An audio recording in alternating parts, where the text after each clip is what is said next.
few years ago, I had the privilege of going to the Holy Land, and part of it was also to visit Cana in Galilee.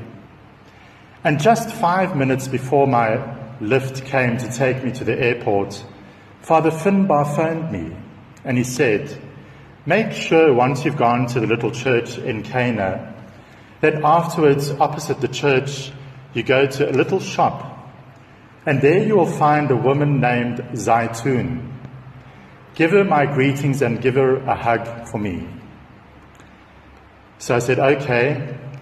And he said to me, "She'll probably give you a bottle of wine if you do that."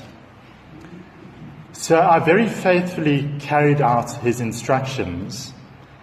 And sure enough, I found the woman named Zaitun, gave Father Finbar's greetings, gave her a hug, and she gave me 4 bottles of wine.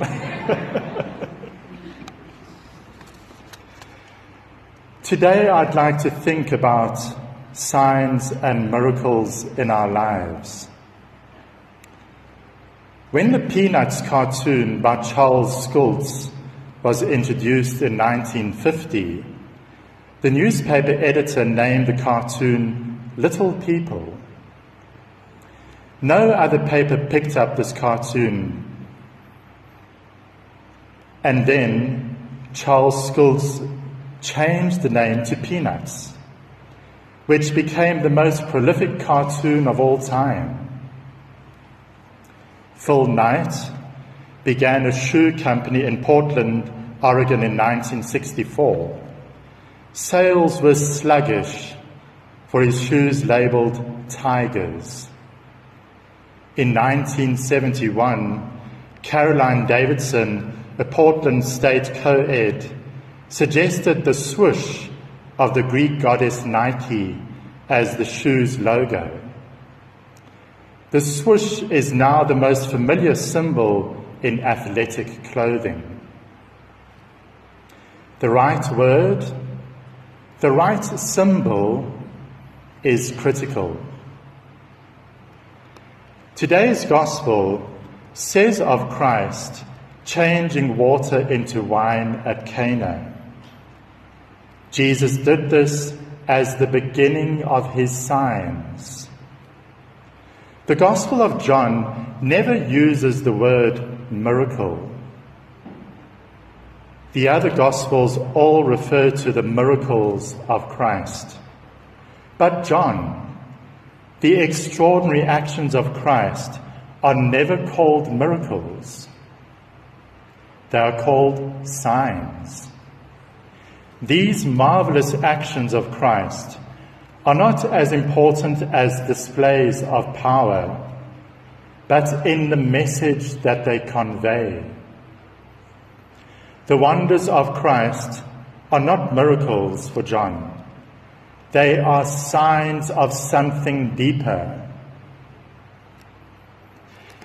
There are 7 such signs in John's Gospel, and there is a progression in these 7 signs. A progression regarding both the action and the message. The first sign is changing water into wine. The second is the curing of the royal official's son. In the third, a lame man is cured at the pool of Bethsaida. Then the multiplication of loaves and fish. Next, Jesus walks on the water of a stormy sea. He then gives sight to the man born blind. Finally, Lazarus is raised from the dead. The progression is both on the level of the natural wonder and in the depth of the spiritual message. The first actions regard things: water, wine, bread. Later actions enhance human life: the sick, the lame, the blind. The final wonder is life itself, raising Lazarus from the dead. There is a progression also in the lesson, in what the sign is pointing to. The first actions are the mastery of things, which teach of God's providence in nature. Then curing the sick is a message of forgiveness and redemption. And finally, raising Lazarus from the dead is the promise of eternal life. The changing of water into wine at Cana is not about rescuing a wedding party from disaster. It is about the generosity of God's providence, the sacramental grace of marriage, and a promise of the Eucharist. The Gospel says Jesus did this as the beginning of his signs. The Second Vatican Council said that Christians must read the signs of the times. We are to see the hand of God in the events of the world around us, regarding both the destiny of the world and our own personal destiny. In the joys and sorrows of our lives, the particular events are not as important as the lessons they teach us about our faith. The birth of a child, for example, is the growth of a family. But the sign is that life is a gift from God. A death in the family is a heavy loss. But the sign is that of Lazarus, the hope of eternal life with God.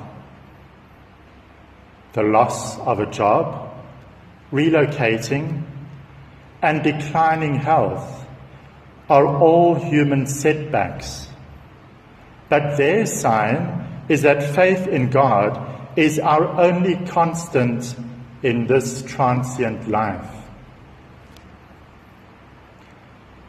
Today's Gospel says of Christ changing water into wine at Cana, Jesus did this as the beginning of his signs.